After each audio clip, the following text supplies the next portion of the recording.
میرے نبی کی زندگی کے دو پلر، عبادت، نماز نہ چھوٹے، نماز نہ چھوٹے، نماز نہ چھوٹے۔ میرے نبی کی زندگی کا دوسرا پلر سچائی، اخلاق، درگزر، محبت، الفت، خامن بیوی کو عزت دے، بیوی خامن کو عزت دے، ماں باپ اولاد کو عزت دیں، اولاد ماں باپ کو عزت دے۔ اپنے نبی اگر اپنے گھروں کو جنت بنانا ہے تو نبی والے اخلاق سیکھو، اور نبی والے اخلاق کا ایک لفظ بتاؤں، وہ برداشت ہے، برداشت ہے، برداشت ہے، وہ صبر ہے، وہ صبر ہے، وہ صبر ہے۔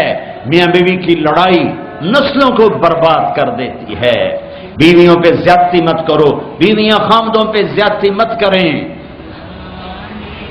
میرے نبی نے فرمایا بدترین ہیں وہ انسان، ان انسانوں میں کوئی خیر نہیں جو عورتوں کو مارتے ہیں، اور عورت سے فرمایا جس سے اس کا خامد ناراض ہوا، کسی عذر شرعی کی وجہ سے، ظلم کی وجہ سے، عذر شرعی کی وجہ سے ناراض ہوا اور اس نے اسے راضی نہ کیا، تو اللہ کی ساری رحمتیں اس سے دور ہو جائیں گی۔ اپنے گھروں کو جنت بناؤ۔ گھر جنت پیسے سے نہیں بنتے، پاؤنڈ ڈالر سے نہیں بنتے، نبی والے اخلاق سے بنتے ہیں۔ ماں باپ کو عزت دو، بیوی خامن کو عزت دے، خامن بیوی کو عزت دے۔ کوئی ایک تپ جائے تو دوسرا چپ کر جائے، ایک چپ کرے تو دوسرا اس کو دیکھ کے چپ کر جائے۔ ساری لڑائیاں تو بول کی ہیں، سارے جھگڑے تو بول کے ہیں۔ ایک بات میری لے لو، ایک بات اگر گھروں کو جنت بنانا، ایک بات صرف کہ برداشت کرنا سیکھو، بولو مت۔ میری بیوی نے بےعزتی کر دی، میرے خامن نے میری بےعزتی کر دی، اللہ کی قسم ذلت میں عزت چھپی ہوئی ہے۔ دانے کو درخت بننے کے لیے مٹی میں چھپنا پڑتا ہے، مٹی میں ذلیل ہونا پڑتا ہے، پھر جا کر وہ درخت بنتا ہے۔ اگر تم لوگوں میں محبوب بننا ہے، تم چاہو کہ تمہاری بیوی تم سے محبت کرے، بیوی چاہے خامن مجھ سے محبت کرے، اولاد چاہے ماں باپ محبت کرے، ماں باپ چاہے اولاد محبت کرے، ایک دوسرے کو برداشت کرو، ایک دوسرے کو برداشت کرو، درگزر کرنا سیکھ لو۔ اور میرے حبیب کا فرمان، اے معاذ تمہیں سارے دین کا خلاصہ بتاؤں؟ کہا جی کیا؟ تو مجھے دیکھو، آپ نے کہا یہ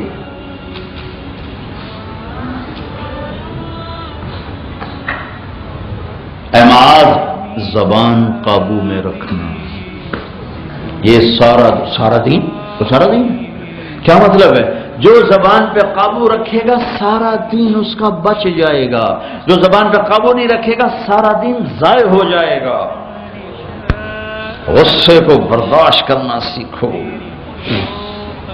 ایک دوسرے کی تعریف کرنا سیکھو، کسی کی بیٹی کو بہو بنا کے گھر لائے ہو اس سے وہ عزت دو جو اپنی بیٹیوں کو دیتے ہو۔ ایک عورت جب ماں ہوتی ہے تو وہ بچ جاتی ہے، قربان ہوتی ہے۔ وہی عورت جب ساس بنتی ہے تو اس کے اندر زہر بھر جاتا ہے۔ ایک مرد جب باپ ہوتا ہے، ساری رات جاب کر کے بچوں کو روٹی کھلاتا ہے، وہ جب سسر بن جاتا ہے تو اس کے اندر ایک نفرت بھر جاتی ہے۔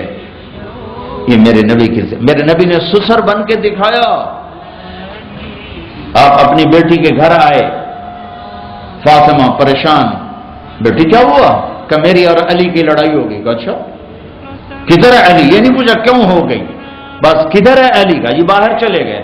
آپ پیچھے نکلے، ڈھونڈا، مسجد میں سوئے ہوئے تھے، ان کو اٹھایا، ابو تراب اٹھو، یہاں یہ لقب آپ کو ملا ہے۔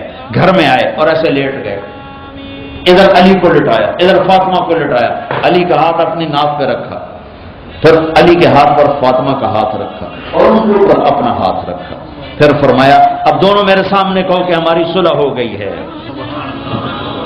تو دونوں نے کہا جی صلح ہو گئی۔